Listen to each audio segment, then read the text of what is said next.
Hello and welcome back all the days aspirants. ఇప్పుడు 16,000 మందికి జాబులు వచ్చేసినట్టే. సో ఈ మెగా డిఎస్సి 16,000 మంది జీవితాల్లో వెలుగునిస్తుంది. సో అందరి కంగ్రాచులేషన్స్. అండ్ ఇప్పుడు జాబ్ రాని వాళ్ళ పరిస్థితి. సో ఈ వీడియో ఎక్స్క్లూజివ్ వాళ్ళ గురించి మాట్లాడదాం అనుకుంటున్నానండి. సో జాబ్ జస్ట్లో మిస్ అయిన వాళ్ళు, లేదా ఒక 10-15 మార్కులతో మిస్ అయిన వాళ్ళు, సో వాళ్ళకు బాధ వర్ణాతీతం అండి. సో వాళ్ళకు ఈ ఈ ఇనిషియల్ ఫేజ్, ఇప్పుడు ఈ రిజల్ట్ వచ్చినప్పటి నుంచి ఇంకొన్ని రోజుల వరకు ఇది బయటికి వెళ్ళదు వాళ్ళ మైండ్ నుంచి. చాలా వరకు డిఫరెంట్ థాట్స్ వస్తుంటాయి. సో ఎస్పెషల్లీ ఎవరైతే కష్టపడ్డారో, చదివారో, కూర్చొని చాలా వరకు సిలబస్ కంప్లీట్గా పూర్తి చేశారో, అయినప్పటికీ వాళ్ళు మార్కులు ఆశించినట్టు ఎవరికైతే రాలేదో వాళ్ళ బాధ ఇంకా ఎక్కువ ఉంటుందండి వేరే వాళ్ళకంటే. సో వాళ్ళ గురించి ఇప్పుడు మాట్లాడడానికి వీడియో అండి. సో డిఎస్సి అంటేనే ఒక కళ, చాలామందికి ఒక డిజైర్. సో అది చాలామందికి ఇప్పుడు నెరవేరిన వారి పరిస్థితి ఏంటి? సో డిఎస్సి అనేది లైఫ్లో ఒక భాగం అండి. లైఫే డిఎస్సి కాదనే విషయం మనం గుర్తుపెట్టుకోవాలి. ఎస్, ఎక్కడైతే పడ్డామో, ఎస్ ఫెయిల్ అయ్యాం, యాక్సెప్ట్ చేయాల్సిందే. సో ఎక్కడైతే ఫెయిల్ అయ్యామో అక్కడే లేవాలి. అండ్ మనం గమనించినట్లయితే ఈ మెరిట్ లిస్ట్ చూస్తే మీరు బాగా డేట్ ఆఫ్ బర్త్ ఒకసారి అబ్జర్వ్ చేయండి. ప్రతి ఒక్కరి డేట్ ఆఫ్ బర్త్ చాలా ఎక్కువగా ఉంది. అంటే 1980, 1985, 1975 కూడా కొన్ని 1990, అంటే 1990 లోపలనే, అంటే 85, 80స్లోనే ఎక్కువ మంది ఉన్నారు. అంటే దీని ఉద్దేశం నేను చెప్తున్నానంటే ఎక్కువ అభ్యర్థులు, అంటే సెలెక్ట్ అయిన వాళ్ళందరూ, జాబ్ కొట్టిన వాళ్ళందరూ ఎక్స్పీరియన్స్ వాళ్ళు. అంటే చాలా వరకు వాళ్ళు ప్రీవియస్ డిఎస్సి రాసిన వాళ్ళు 1-2 సార్లు. అండ్ కొన్ని వేరే వాళ్ళు వర్కింగ్ ప్రొఫెషనల్స్, చాలా వరకు ఎక్కడో జాబ్ చేసేవాళ్ళు. ఎందుకంటే ఎక్స్పీరియన్స్ వాళ్ళని చెప్తున్నాను. సో అలానే అందరూ కాదు, ఒకరిద్దరు ఫ్రెషర్స్ అలా కొట్టారు. ఆ పర్సెంటేజ్ చాలా తక్కువ అండి. అది మనం అది ఇక్కడ మాట్లాడాల్సిన కాదు. ఎందుకంటే వాళ్ళ ఐక్యూ లెవెల్స్ కానీ, వాళ్ళ ఫ్యామిలీ బ్యాక్గ్రౌండ్ కానీ, వాళ్ళ సపోర్ట్ కానీ అది వేరే ఉంటుంది. అది ఇక్కడ తక్కువ పర్సెంటేజ్ కాబట్టి మాట్లాడడం. ఎక్కువ పర్సెంటేజ్ ఫెయిల్ అయిన వాళ్ళు ఉన్నారు కాబట్టి వాళ్ళ గురించి మాట్లాడదాం. సో ఇప్పుడు డిఎస్సిలో ఫెయిల్ అయిన వారు ఏం చేయాలి నెక్స్ట్? కొన్ని సజెషన్స్ ఇస్తాను. దానిలో మీరు ఏదైనా నచ్చినట్లయితే మీరు దాన్ని స్వీకరించవచ్చు. ఇప్పుడు ఏం చేయాలి? అయిపోయింది, గతం గతః. కూర్చొని బాధపడుతూ, అన్నం తినకుండా, నిద్రపోకుండా, సో ఎక్కడో ఏదో ఆలోచిస్తూ, ఎక్కడో ఫెయిల్యూర్ అని మాటికి అదే మైండ్లో పెట్టుకొని డల్గా అయిపోకుండా, ఇప్పుడు లేచే సమయం, బౌన్స్ బ్యాక్ అవ్వాలి. ఎలా అవుదాం, ఏం చేద్దాం? సో మొత్తం మీకు డిఎస్ఏ జాబే లక్ష్యం, ఇంకా వేరే ఏది మైండ్లో రావట్లేదు, అదే మీరు అనుకున్నారంటే ఖచ్చితంగా మీరు దీనికి మళ్ళీ ప్రిపేర్ అవ్వాల్సిందే.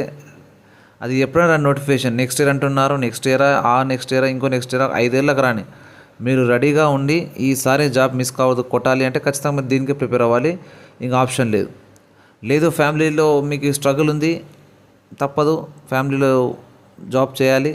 అలాంటప్పుడు జాబ్ చేసుకోవడం తప్పేం లేదు. సో జాబ్ చేయడం వల్ల కూడా మనకు చాలా వరకు సబ్జెక్ట్ నాలెడ్జ్ ఇంప్రూవ్ అవుతుంది. అంటే ఇదే జాబ్ చేయాలి, మీరు వేరే జాబ్ సెక్టార్లోనే మళ్ళీ కరావంటే కష్టం. టీచింగ్లోనే వెళ్ళి టీచింగ్ మీ సబ్జెక్ట్ పిల్లలకు చెప్పాలంటే మీకు చాలా వరకు కాన్సెప్ట్స్ అన్నీ మైండ్లో పడిపోతాయి. దీనికంటే మించిన ప్రిపరేషన్ ఇంకేది ఉండదు. మనం అక్కడ జాబ్ చేయడం కాదు, మనం ఇండైరెక్ట్గా నేర్చుకున్నట్లే అనేది నేను చెప్పగలను. సో ఒకటి, జాబ్ చేస్తూ చదవడం. మరి నోటిఫికేషన్ వచ్చే ముందర, అంటే ఒక 6 months 1 year ముందు వస్తున్నప్పుడు మీరు కూర్చొని చదవచ్చు. లేదా 1 year 6 months సరిపోదు, లాంగే ఉండాలి అంటే మనం హాఫ్ డే అదే జాబ్ని హాఫ్ డే కన్నా జాబ్ చేస్తూ మనకు ఇన్కమ్ కొంచెం వచ్చేస్తుంది మనకు ఫైనాన్షియల్గా. అండ్ మిగతా హాఫ్ డేని మనం డెడికేట్ చేయొచ్చు డిఎస్సి ప్రిపరేషన్కి. సో అవి రెండు కూడా కాదు, కూర్చొని లాంగే ప్రిపేర్ అవ్వాలి, నాకు వేరే ఫ్యామిలీ సపోర్ట్ ఉంది, జస్ట్ నేను జాబ్ కొట్టడమే నా ధ్యేయం అంటే ఇప్పటి నుంచే కూర్చొని ఇప్పుడు ముందు షార్ట్ టర్మ్ గోల్గా టెట్ వస్తుంది ఖచ్చితంగా. సెప్టెంబర్ కాకపోతే అక్టోబర్ లేదా నవంబర్, డిసెంబర్ ఎప్పుడోసారి వస్తుంది. వచ్చినప్పుడు ముందు టెట్ స్కోర్ని ఇంప్రూవ్ చేయడానికి షార్ట్ టర్మ్ గోల్. తక్కువ ఉన్న వాళ్ళు, లేదా టెట్ స్కోర్ బాగా ఉంది, 18, 17 ఉంది అంటే ఇక అవసరం లేదు, డిఎస్సికి ప్రిపేర్ కావచ్చు. సో మీరు డిఎస్సికి లాంగ్ ప్రిపరేషన్ పెట్టుకుంటేనే మంచిది. ఎవరైతే కొంత మునిగాం, ఇంకా వెనక్కి రాలేమంటే ఎస్ ముందుకు వెళ్ళిపోవడం ధ్యేయంగా.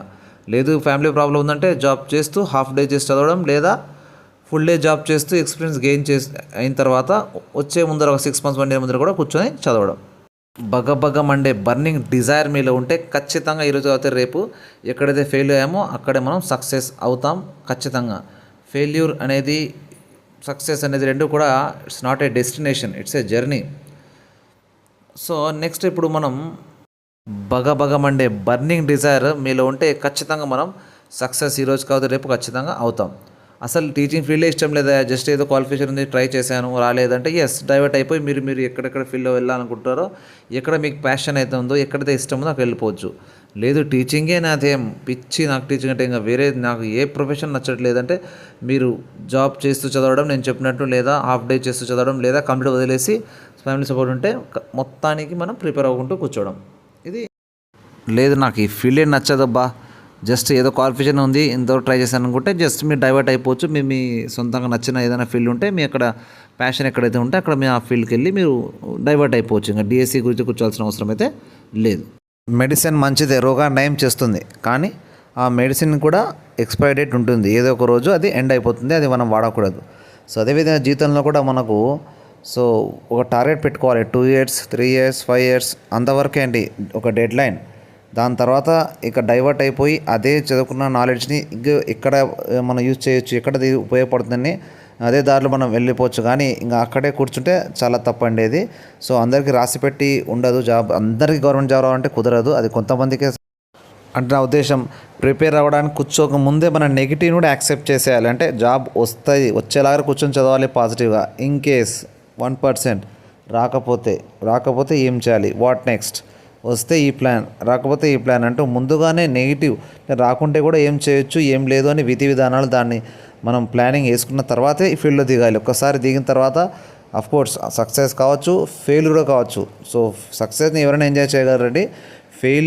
ఫెయిల్యూర్ అని అంటే ఫెయిల్ అయిన తర్వాత మనం మళ్ళీ బౌన్స్ బ్యాక్ ఎలా సక్సెస్ చేరుకున్నాం, లేదా ఫెయిల్యూర్ని ఎలా స్వీకరించామనేది actually important aspects rather than achieving success ఏముందండి, సక్సెస్ వచ్చిన తర్వాత ఆనందమే, బట్ ఫెయిల్యూర్ని ఎలా స్వీకరిస్తాం అనేది ఇక్కడ పాయింట్.